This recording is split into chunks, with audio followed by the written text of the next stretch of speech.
Assalamualaikum warahmatullahi wabarakatuh.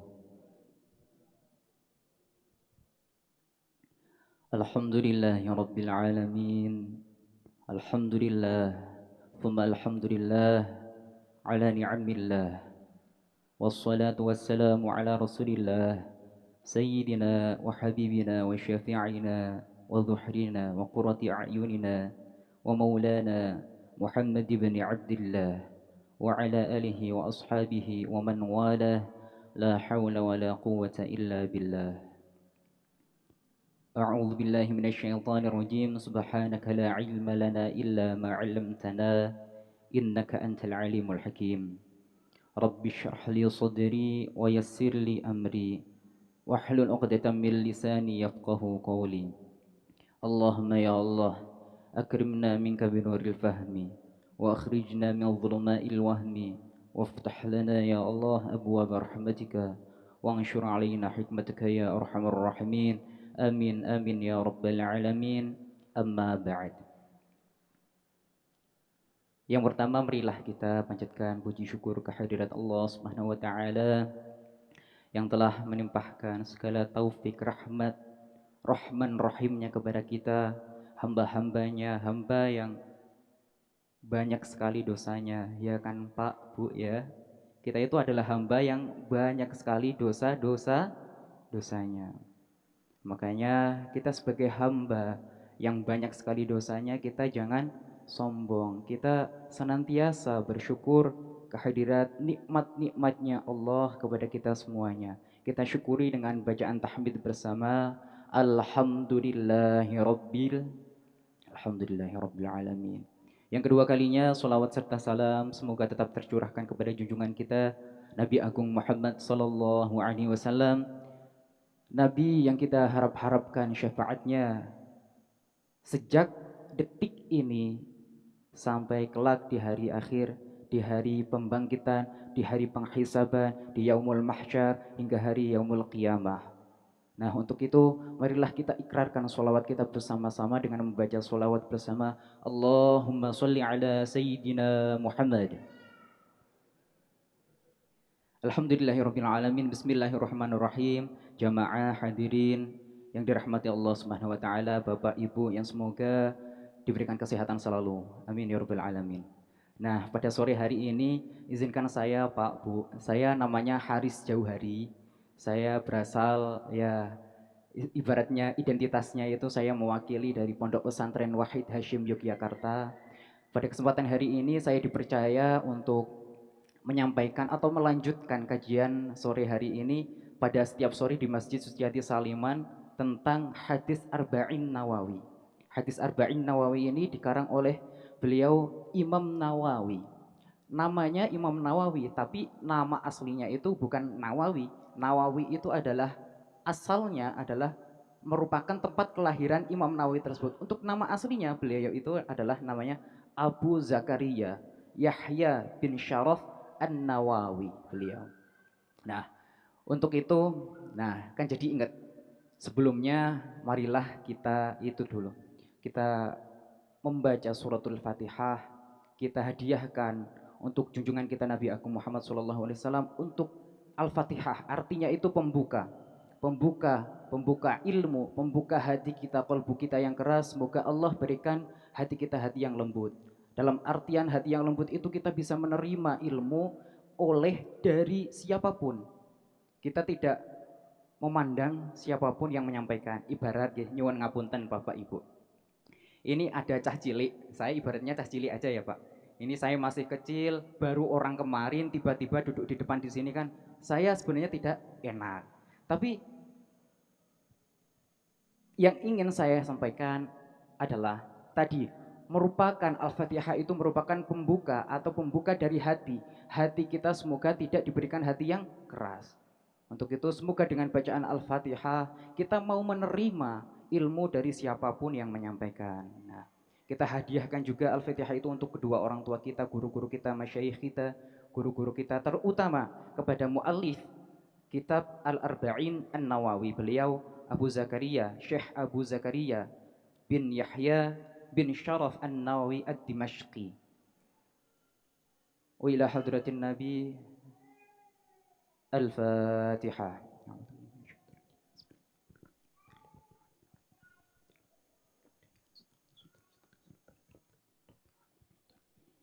Bapak Ibu yang dirahmati Allah Subhanahu wa taala, hadis Arba'in Nawawi tadi saya sampaikan merupakan yang dikarang oleh Imam Nawawi. Beliau sebelum kita masuk pada hadisnya ya Pak, beliau itu merupakan sosok ulama yang sangat fenomenal, sangat masyhur, bahkan dikatakan kalau dalam ilmu hadis itu ada dua syaikhoni atau dua ulama besar yang menjadi rujukan. Beliau adalah Imam Bukhari dan Muslim. Sampai dikatakan itu adalah muttafaqun alaih atau syaikhoni. Itu kalau dalam ilmu hadis. Lah, beda lagi dalam ilmu fikih. Dalam ilmu fikih ini yang disebut sebagai syaikhoni atau muttafaqun alaih dalam ilmu fikih itu adalah Imam Nawawi, pengarang kitab Arba'in Nawawi ini. Imam Nawawi dan Imam Rafi'i. Dua itu merupakan syaikhoni dalam ilmu fikih. Saking alimnya beliau, beliau itu diceritakan umurnya cuma 45 tahun, Mbak. 45 tahun tidak sempat beristri. Dalam artian beliau itu adalah ulama al-uzza atau ulama al-hasur. Beliau ulama yang jomblo. Nah, jomblo tapi apa? Produktif. Produktif sekali. Karangan Imam Nawawi itu diceritakan lebih dari umur beliau. Umur Imam Nawawi itu 45 tahun saja. Tapi beliau itu karangannya diberikan anugerah, diberikan izin oleh Allah, karunia yang sangat luar biasa. Karya tulisnya, karya kitab-kitabnya itu melebihi dari umurnya 45. Termasuk karya-karya yang besar beliau itu selain kitab Arba'in Nawawi yang fenomenal, yang populer ini ada kitab Raudhatut Thalibin. Itu merupakan karyanya Imam Nawawi juga. Ada juga namanya kitab Muhadzab. Kitab Muhadzab itu bukan karyanya Imam Nawawi, tapi kitab Muhadzab itu kitab yang sudah sangat besar, membahas tentang fikih. Di dalamnya fikih yang kompleks, komprehensif, tapi itu saja belum cukup. Imam Nawawi mensyarahi atau menjelaskan ulang kitab Muhadzab, dinamakan Majmu' Syarah Muhadzab. Itu besarnya atau jilidnya itu 16 jilid kalau tidak salah ya Pak. Itu 16 jilid. Itu karangan Imam Nawawi. Itu yang populer dari karangan Imam Nawawi. Ada lagi Al-Minhaj. Al-Minhaj ini merupakan syarah. Syarah itu penjelasan Pak Bu. Syarah atau penjelasan Al-Minhaj, penjelasan dari kitab Sahih Muslim. Sahih Muslim itu 2 juz Pak, tebel sekali, 500 lembar lebih. Itu belum cukup, masih disyarahi oleh Imam Nawawi. Nah, Al-Minhaj itu ya berjilid-jilid lagi, banyak sekali jilidnya, 6 jilid. Itu karya yang fenomenal dari Imam Nawawi. Nah, dalam hal ini kitab kecil Arba'in Nawawi berisi 40 hadis saja. 40 hadis tapi yang fenomenal, yang masyhur, yang mudah untuk kita hafalkan bersama. Itu memang diracik oleh Imam Nawawi untuk dihafalkan. Karena ada dawuh, ada hadis, barang siapa yang menghafalkan 40 hadis, besok di hari akhir itu akan dibangkitkan bersama golongan orang-orang ahli fikih, ahli ulama, ahli alim, maksudnya para ulama, dikumpulkan dengan para ulama. Itu ada hadis yang seperti itu. Bahkan ada hadis lagi dalam yang hadis ini juga merupakan mukaddimahnya Imam Nawawi dalam kitab Arba'in Nawawi ini. Ada riwayat yang mengatakan barang siapa menghafalkan 40 hadis, hadisnya Rasulullah, udkhul min ayyi abwabil jannati syi'ta. Dia akan diperkenankan masuk surga di pintu manapun. Nah, tapi yang hadis ini nyuwun sewu Bapak Ibu, ini merupakan hadis dhaif. Tapi diberi keterangan lagi oleh Imam Nawawi dalam mukaddimahnya kitab ini, Arba'in Nawawi, dijelaskan tidak apa-apa mengamalkan hadis dhaif, asal hadis itu untuk fadhailul a'mal, untuk keutamaan-keutamaan beribadah, untuk amal-amal kita supaya bersemangat dalam beramal. Itu tidak apa-apa kita menamakan hadis dhaif. Hadis dhaif itu yang lemah, sanadnya lemah atau bahkan ada yang cacat. Itu hadis dhaif. Tapi Imam Nawawi dan kesepakatan para ulama, ittifaqul ulama, mengamalkan hadis dhaif ini tidak apa-apa untuk fadhailul a'mal, bukan untuk sebagai rujukan dalam suatu hukum. Nah, itu Imam Nawawi. Kita masuk pada hadis yang kelima. Hadis yang kelima itu tentang sesuatu yang baru dalam Islam. Kalau kita bahasa lebih apa ya, lebih vulgarnya itu tentang bid'ah. Nah, itu pembahasan yang agak kita perlu hati-hati dalam menyampaikannya ya Pak ya. Jadi tidak bisa kita sembarangan ngomong bid'ah, bid'ah, bid'ah, bid'ah dan lain sebagainya. Akan tetapi ini merupakan suatu kaidah besar hadis yang diriwayatkan oleh Ummul Mukminin Aisyah radhiyallahu taala anha. Nah, dalam kitab Arba'in Nawawi ini saya bacakan dulu nggih Pak Bu. Nah, hadis yang kelima, Al Haditsul Khamis, hadis yang kelima dari Arba'in Nawawi yaitu diriwayatkan anil Ummul Mukminin Ummi Abdillah Aisyah radhiyallahu an. Qalat Qala Rasulullah sallallahu alaihi wasallam man ahdatsa fi amrina hadza ma laysa minhu fahuwa raddun. Nah, hadis yang kelima ini bertemakan tentang sesuatu yang baru, muhdats atau bahasa lebih vulgar ya. Saya menyebutkan vulgar itu salah enggak, Pak? Enggak apa-apa. Nah, sesuatu yang baru atau bid'ah. Nah, kita nanti membahas tentang bid'ah. Nah, patokannya adalah hadis ini merupakan hadis yang menjadi rujukan utama tentang adanya nanti hukum-hukum, oh ini bid'ah ini, oh ini tidak bid'ah dan lain sebagainya. Nah, ini hukum istimbat pertamanya. Man ahdasa fi amrina hadza ma laysa minhu fahuwa raddun. Nah, hadis ini sebelum kita membahas tentang hadisnya nggih Pak, Bu. Hadis ini diriwayatkan oleh Ummul Mukminin. Ummul Mukminin ibunya para umat Islam, para umat yang beriman. Yaitu Ummi Abdillah Aisyah radhiyallahu an. Gelarnya itu Ummul Mukminin. Beliau siapa yang meriwayatkan hadis ini? Sayyidah Aisyah radhiyallahu taala anha. Nah, saya tanya dulu Pak Bu. Sampun ngertos Sayyidah Aisyah niku sinten? Sinten? Monggo Ibu dijawab. Istrinya Rasulullah. Kalau Sayyidah Fatimah itu siapa? Putrinya Rasulullah. Kebalik enggak Pak, Bu? Kebalik enggak? Enggak ya. Nah, jadi Sayyidah Aisyah itu merupakan istri Rasulullah. Rasulullah menggarwo. Nah, ini bahasa Jawa. Menggarwo itu bahasa Indonesianya apa? Memperistri Sayyidah Aisyah itu ketika umur 6 tahun. 6 tahun itu ya masih kelas 1 SD ya Pak ya. Itu kecil sekali ya. Ya itu beneran Pak. Riwayatnya mengatakan seperti itu. Rasulullah memperistri Sayyidah Aisyah itu 6 tahun umurnya. Tapi beliau melangsungkan rumah tangga dalam artian satu rumah bersama Sayyidah Aisyah itu ketika Sayyidah Aisyah umur 9 tahun. Nah, maka yang masyhur Rasulullah berumah tangga bersama Sayyidah Aisyah itu ketika umur 9 tahun. Nah, tapi akadnya nembunge ting bapake Sayyidah Aisyah yaitu Sayyid Abu Bakar. Itu nembunge itu ketika umur 6 tahun, masih kecil. Nah, tapi ben dewasa sik, dibiarkan dia bertumbuh kembang, belajar dan lain sebagainya. Nah, disatukan dalam nama bangun rumah tangga itu ketika umur 9 tahun. Nah, itu Sayyidah Aisyah. Nah, Sayyidah Aisyah itu sebelum kita masuk pada hadisnya nih, Pak. Nah, Sayyidah Aisyah itu merupakan salah satu periwayat hadis yang terbanyak meriwayatkan hadis. Dalam nominasi urutan keempat. Nah, beliau itu perempuan. Sayyidah Aisyah itu perempuan, tapi merupakan nominator keempat yang banyak sekali meriwayatkan hadis. Jumlahnya 2210 hadis. Banyak sekali. Itu Sayyidah Aisyah.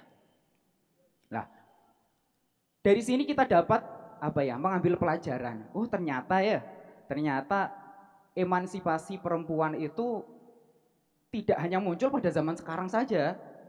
Itu sudah terbukti, sudah ada sejak zaman Rasulullah. Nyatanya Sayyidah Aisyah itu intelektual, perempuan yang sangat cerdas, perempuan yang sangat luar biasa sampai bisa menghafalkan 2210 hadis. Nah, itu Sayyidah Aisyah.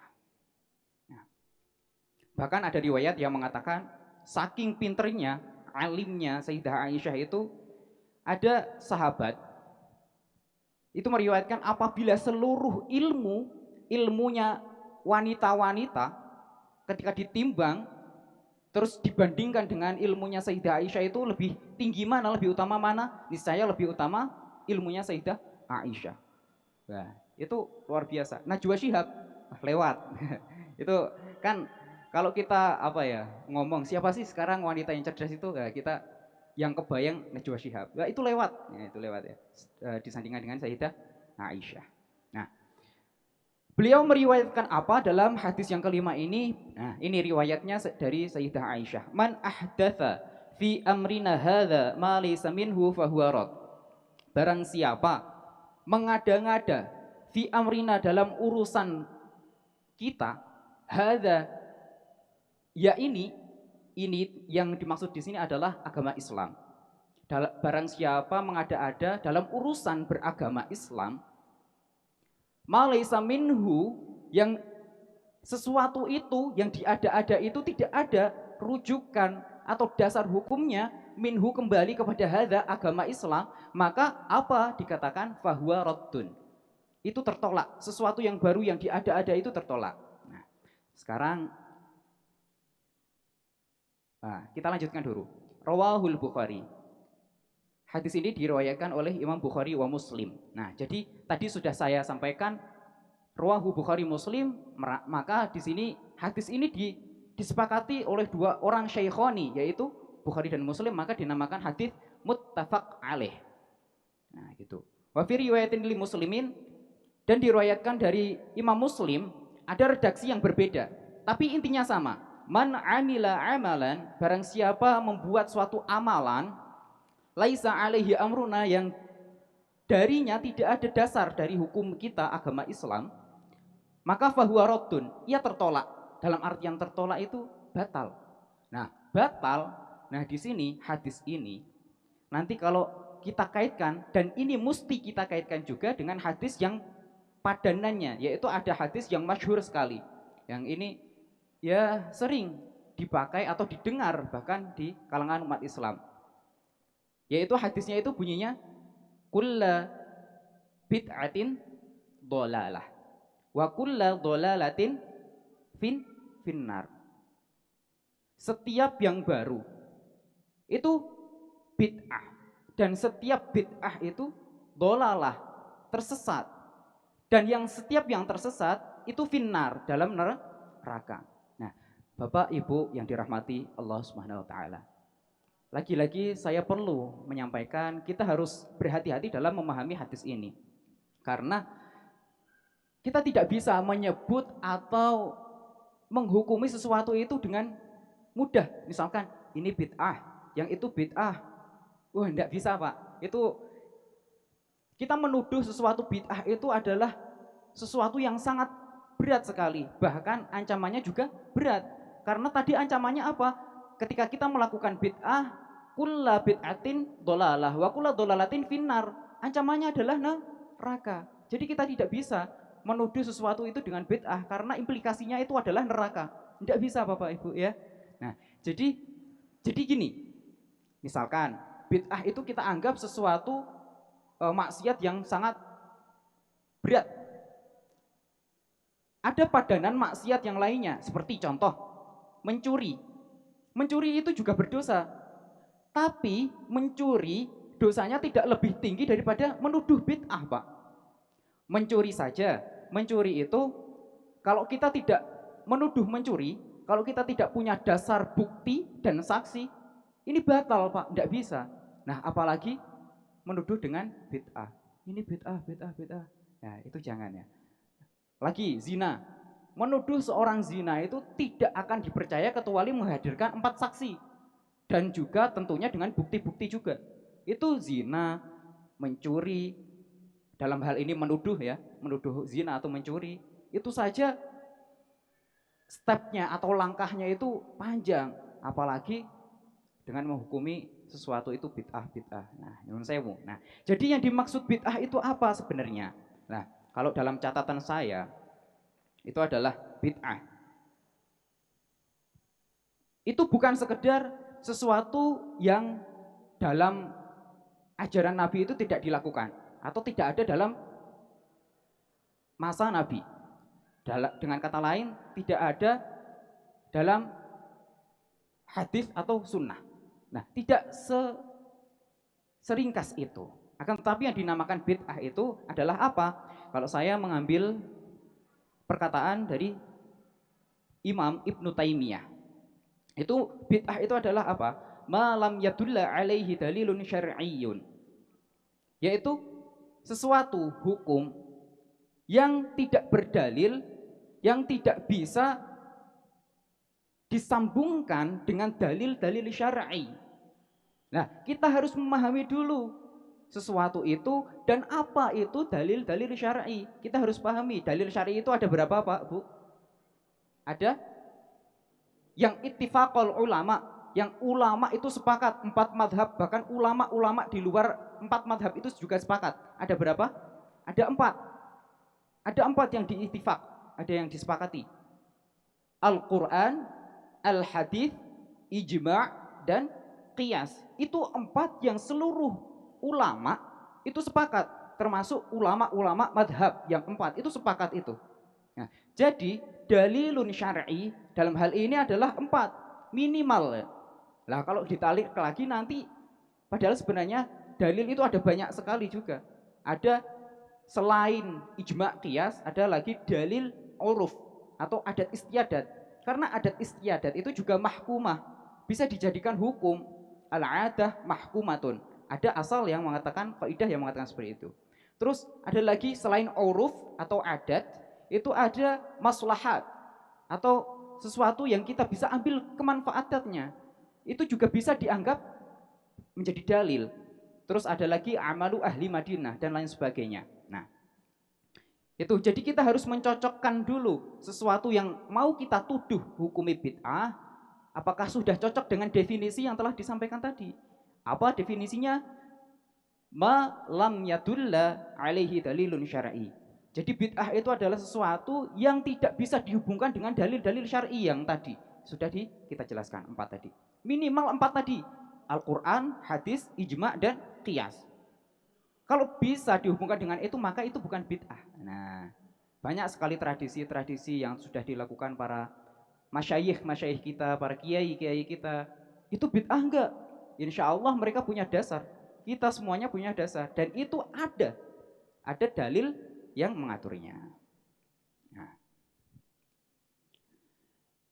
karena apa?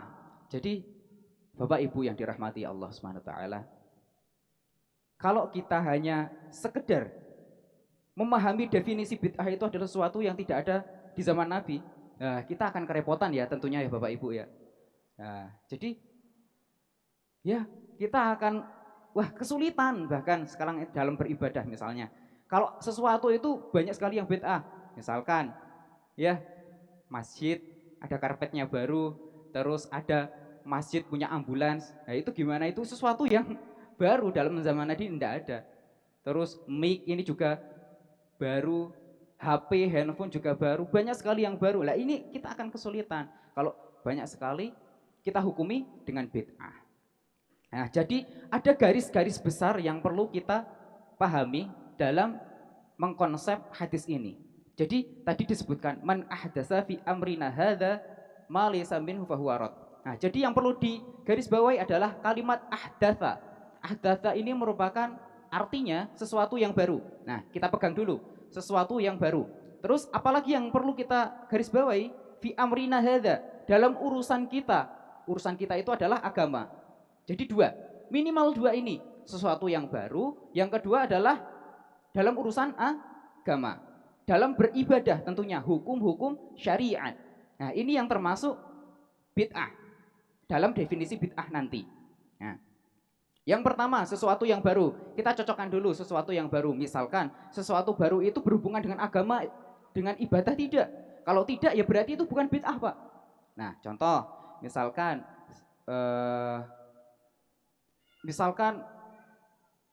apa ya? Coba sebutkan, Pak. yang bukan termasuk urusan agama, tapi sesuatu yang baru. Misalkan pergi haji dengan menggunakan pesawat. Nah, itu bukan urusan agama, bukan fi amrina hadza. Nah, kalau sesuatu yang baru memang iya, tapi urusan kita ada perjalanan dengan menggunakan pesawat itu bukan urusan agama. Itu merupakan ya kemajuan, merupakan adat, keniscayaan yang bakal terjadi. Bukan urusan fi amrina hadza, bukan urusan agama atau dalam hal ini ibadah. Nah, jadi yang dinamakan bid'ah itu apa nanti adalah sesuatu yang baru yang tentunya dalam lingkup ibadah. Nah, tapi kalau bukan ibadah itu bukan bid'ah. Contoh, tadi adalah pergi haji dengan pesawat, iya enggak bid'ah. Nah, terus ngaji menggunakan handphone, membaca Quran dengan handphone. Boleh enggak, Pak? Boleh. Nah, karena itu bukan bid'ah gitu ya. Jadi, nah, banyak sekali. Nah, tentunya kalau kita mau mengkaji uh, apa sesuatu yang baru dalam Islam ini, kalau kita katakan lain tadi dengan sebutan bid'ah, itu perlu panjang sekali pembahasan. Kalau kita kupas tuntas pada sore hari ini, tentunya kita tidak akan sampai waktunya ya. Tadi sudah oleh moderator dibatasi waktu, Mas jangan sampai kelewat 17.35 gitu. Jadi ya mungkin bisa disambung pada kesempatan lain waktu. Kalau memang ada kesempatan, kita akan sambung lagi dengan materi-materi yang akan mencerahkan kita semuanya. Semoga kita diberikan pemahaman yang benar oleh Allah Subhanahu wa taala. Banyak sekali kesalahan yang saya sampaikan dari awal sampai akhir ini, mohon dimaafkan. Akhirul kalam, wabillahi taufiq wal hidayah. Wassalamualaikum warahmatullahi wabarakatuh.